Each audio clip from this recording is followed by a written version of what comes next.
Hello, everyone. This is Miles once again, and a while back I had recorded a video disclosing to you my top 10, well, not top 10, but really just my favorite books of all time. That video was rather old. It was recorded, the audio for it was recorded back in May of 2020. And for whatever reason, I didn't have the proper editing software at the time. I couldn't post it until April or so of 2021.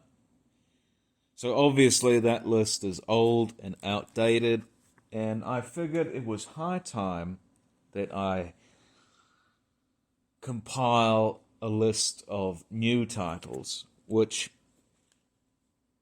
I think will remain definitive, because most of the books in the last video I mentioned I had read many, many, many, many years ago and have since faded from memory, for me, that is. And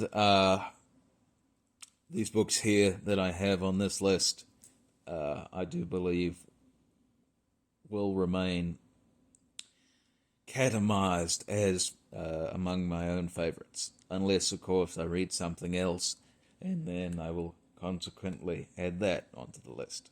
So, let's get on with it, shall we? Number 10 here is a bit of a surprise to me, and I'm sure to you as well, because I'm not really one for reading popular fiction, and for many years I had been involved, obviously, with this circle of friends, including $10 Slimer and Spinal Shockers and all those other people. And I hadn't read anything by Stephen King until very recently. I decided to read his book Revival, which is a very powerful religious story, but also a very honorable ode to horror writers of the 19th and 20th century. It is perhaps really the best book that I've read that was published in the 21st century. Perhaps the best book that has been published within the past 10 years that I've read. It is that good. And I did a review on that, and I'm sure I'll do another one, except coming at it from a Christian perspective, because obviously there are elements in there that are somewhat antithetical, but at the same time, it's a great book and deserves to be read. I predict that in 100 years' time, if Stephen King is not remembered for anything other than his horror works, this may well be his one great literary novel. So that's number 10. Number 9 is one that occurs on the previous list that I had posted, and that is Heart of Darkness by Joseph Conrad. Now, reason why I like this so much is because, well, there's a lot of great symbolism in it, pertaining to the thin line between civility and savagery. And also, the writing itself is top-notch. It's among perhaps the greatest in the English language. And Conrad was actually Polish, and he learned English at the age of 20. That itself is a feat to be commended. And when I read this story, I was just dumbfounded at one particular line in there that happened to occur in Peter Jackson's King Kong. And that line is, we could not understand because we were too far, and could not remember because we were travelling in the night of first ages. Of those ages are gone, leaving hardly a sign and no memories. We are accustomed to look upon the shackled form of a conquered monster. But there you could look at a thing monstrous and free. So that there is number 9. Number 8 is actually 3 books in one. Yes, I do think that all 3 of these books are as good as one another. I suppose they're in a league with each other. And those are The Island of Dr. Moreau, A Modern Utopia, and Men Like Gods, all by H.G.WELLS. Now, Island of Dr. Moreau occurs on my previous list, mainly because, well, I find that it's the most innovative of Wells's, I suppose, more popular fare, and it works, I suppose, on many levels, as sort of a proto-Jurassic Park, in a sense. And also, to me, of all of Wells' known works, it has the most compelling plot and concept behind it, and just makes for great reading. Now, A Modern Utopia and Men Like Gods, these could be lumped together, I suppose, because they are both of the utopian genre. They're both works of utopian fiction, and they are so utterly unique. They are so separate from anything else that has come out of the genre that they've pretty much come off as sort of indictments of it, by and large. And reading both these books, I cannot help but be struck by very startling similarities between them and my own life, particularly during the stages of what I will affectionately refer to as my ecstatic breakdown, which I shall talk about here one day, not today, but these two are probably the apex of utopian fiction, and therefore they're some of my favorites. Number 7, once again, more than one book. These are 2 books here, Jurassic Park and The Lost World by Michael Crichton. These are the explanation behind these is because, well, they're basically the written equivalent of my childhood. I love all 3 Jurassic Park movies. I don't care what you say, there are only 3 that have ever been made. And that video game that came out in 2011, that one is excellent. Should have been a sequel itself. And these novels, though they are vastly different from the films, are among the first books I've actually read, and are just as good, I believe. Okay, number 6 is Foundation by Isaac Asimov. Now, this is just the first novel, Foundation. At the time I'm recording this, I'm yet to read any other Foundation books, even though Josephine had engaged me in a buddy read of all 3 of them a year or so back. Believe you me, I will get to them. It's just that I have so much on my plate at this moment that I can't find a spare moment to actually sit down and read the things.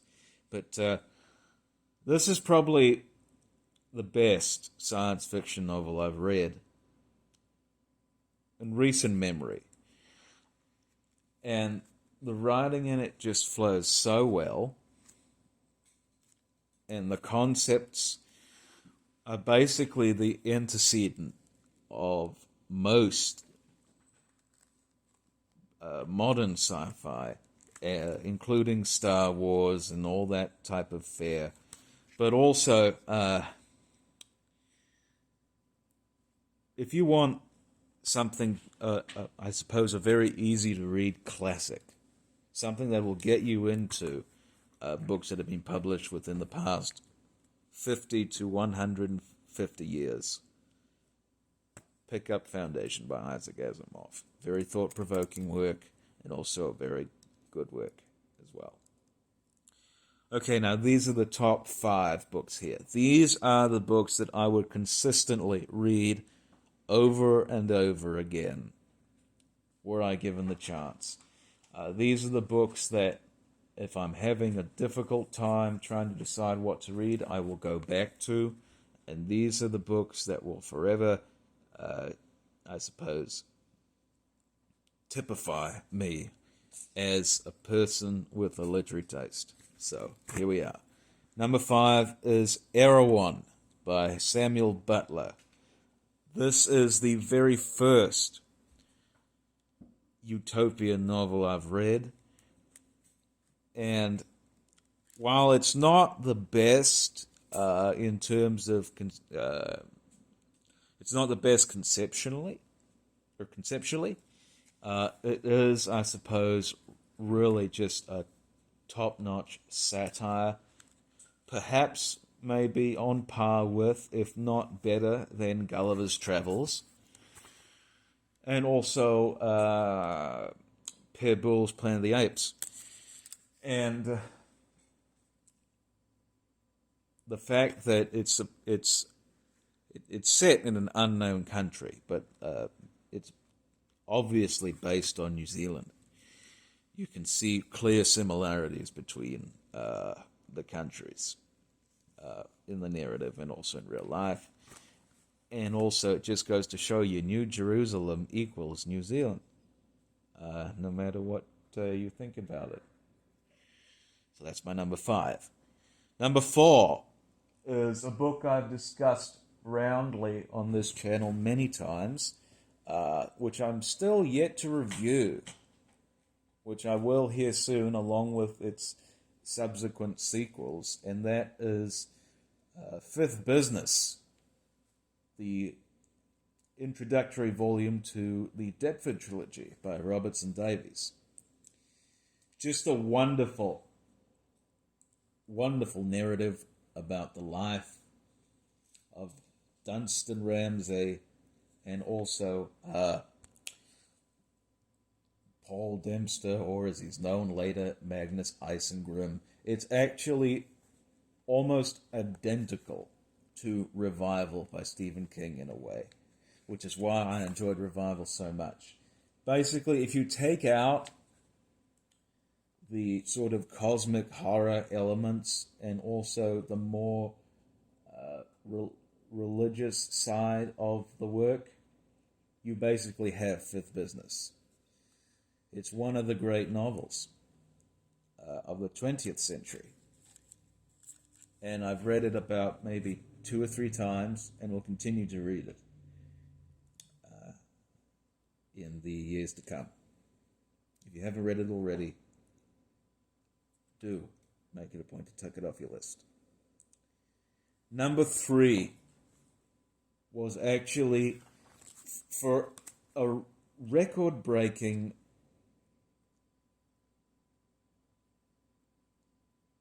6 or 7 years, it was my favorite book. And I'm sure you know what this one is. It's the book that basically made me fascinated with communism. I was almost a Marxist during my high school career. I never got that far, let's just say. I was very interested in the topic, and I read a whole bunch of communistic literature because of this book, and it really gave me a sense of what satire was. And that book, of course, is Animal Farm by George Orwell. I have no idea how many times I've read this book, mainly because it's so short. It's a grade A satire of the Soviet Union, got me interested in history, and also another reason why this is noteworthy is because this is the first book that I read that caused me to take writing seriously, to actually pursue it, not only as a career, but also as an art form that is very precise and careful and calculated. Something that need be fabricated in a way that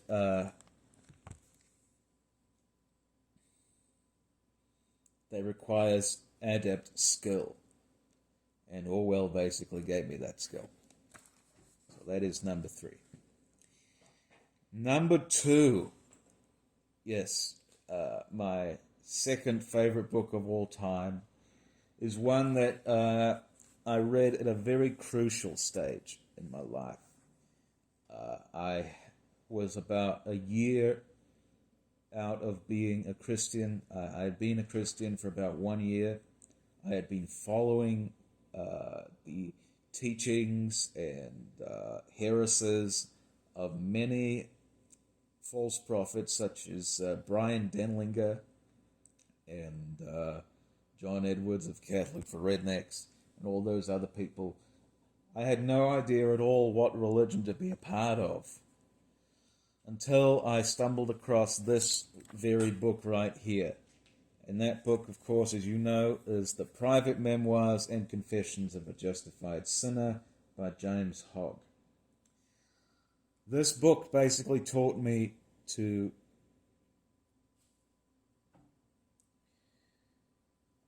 discount organized religion of any sort, that it's evil beyond belief, and it could also cause you to do very wicked things and even potentially lead to your own death, without spoiling the book too much. But this may well be, I've not read Elmer Gantry by Sinclair Lewis yet, but for me, this may well be the apex of religious fiction. That is, of course, until I release my own novel, which I am writing at the moment, which has quite a bit to do with religious subtext, and is actually inspired by this very work here.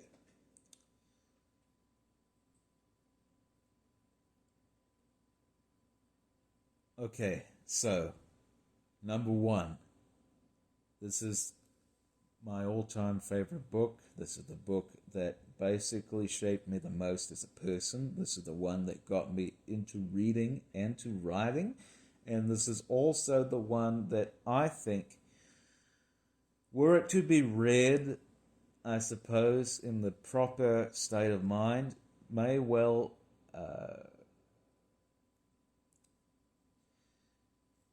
be interpreted by some people as my autobiography. Do I even need to say what this particular book is called? You know what it's called. It is The Lost World by Sir Arthur Conan Doyle. This obviously is the very first book in which dinosaurs were incorporated into mainstream fiction. Journey to the Center of the Earth does not count, as I say. Those are basically just ichthyoid creatures. I think precisely there's an ophthalmosaurus or ichthyosaurus and also plesiosaur in there. And then there's also megafauna as well.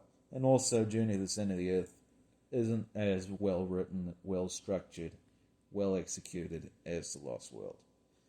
The Lost World is so influential, not only to me, but also to the general perception of dinosaurs and also the general proliferation of dinosaurs in popular culture.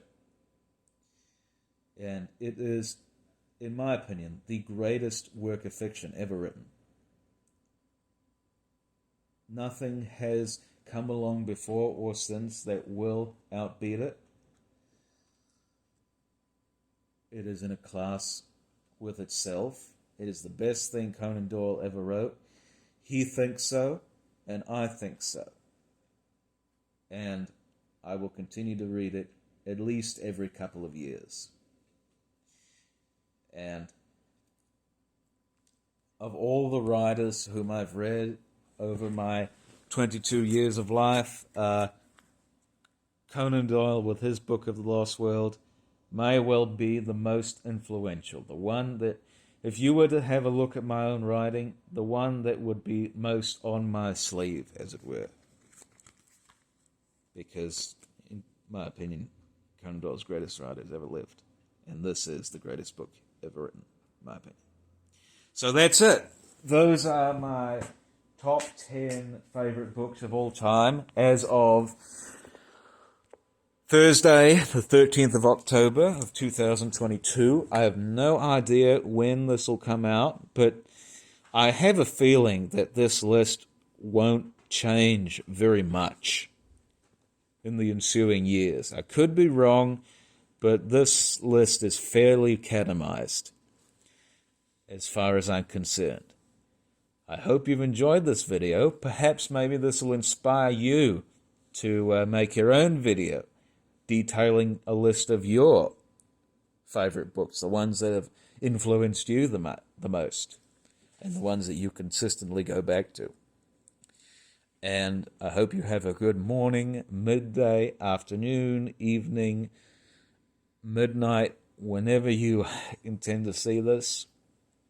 And I'm going to head off to go volunteer at my mother's shop for a little bit, and then head off to the library to write for a couple of hours. So I hope you enjoyed, and we will see you soon. Cheers.